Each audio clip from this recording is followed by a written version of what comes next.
नमस्कार मित्रांनो, मी Nikhil the over thinker तुमचं पुन्हा एकदा आपल्या युट्यूब आणि इंस्टावरती खूप खूप स्वागत. आणि गणपती बाप्पाचा आशीर्वाद घेऊन आज सुरुवात करूया. आज आपण आहोत कुठे? आज आपण आपल्या आहोत कारमध्ये, ठीक आहे. आणि फ्लॅश लाईट आपणच टाइमवर बंद झाली एकदम प्रॉपर. चला तर आज मी स्पेशली एक हे सांगायला आलो होतो, तर सुरू करूया. एकदम छोटीशी व्हिडिओ आहे. ऍक्च्युली काय झालं, मी आज गाडी हे करायला आलो होतो, चालू करायला आलो होतो. तर म्हणजे 2-2 दिवसांनी मी येत राहतो गाडी चालू करायला. तर आपलीच गाडी आहे. गाडीमध्ये ऍक्च्युली इथे एक इंजिनचं एक ऑप्शन हे असते, इथे एक लाईट असते इंजिनची. 1 मिनिट मी बंद करून पुन्हा एकदा चालू करून दाखवतो तुम्हाला.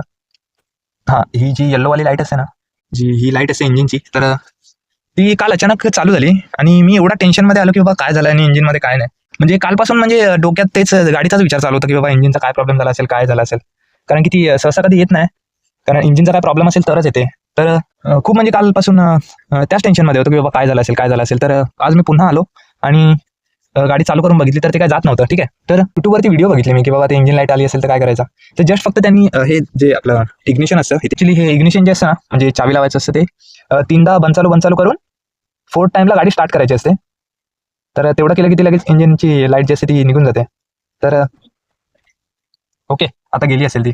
तर कालपासून मी एवढा टेन्शनमध्ये होतो की बाबा काय झालं असेल आणि काय नाही. आणि एवढी छोटंसं म्हणजे एक हे होतं, एवढं लहान म्हणजे 3-4 सेकंदाचं पण ते हे नसेल.